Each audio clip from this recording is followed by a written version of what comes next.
Get ready with me while I tell you about my first few days in prison.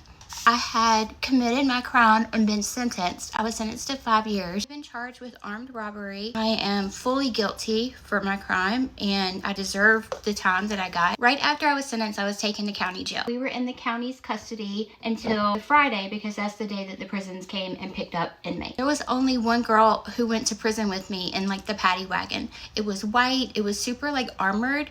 It had bars in it. The inside of it was metal seating. It had little straps for seat belts like the ones you see on an airplane. We were handcuffed in the front and shackled. I had a lot of nervous energy. I don't know like how to describe it, but when you're going to prison, there's nothing you can do. So it's kind of like you have to accept the situation. That's what I tried to do. And I tried to chit chat with the officers. They thought I was hilarious. The girl that was in there with me, she was so sweet, but she was so scared and she was not feeling my cheerfulness. In retrospect, I can see that I was just really nervous and trying to distract myself. And we went to prison in our court clothes, like the stuff that we had on in court. I had on a velvet skirt that went right to my knee, like a tucked in blouse, pantyhose, and little black kitten heels and shackles.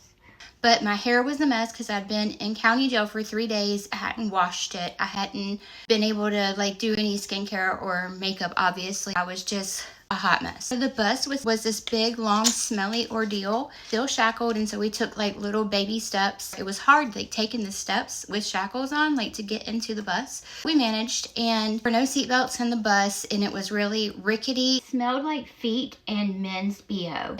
Me and the other girl were the only two on the bus. The bus ride was not long. There were prisons everywhere on this road, and it was like a farm. I was looking out the window just trying to take everything in because I figured it would be the last time I saw the outside in a while. Then we got to prison, and that was my first few days in jail and prison. Maybe come back for a part 2 if you want one.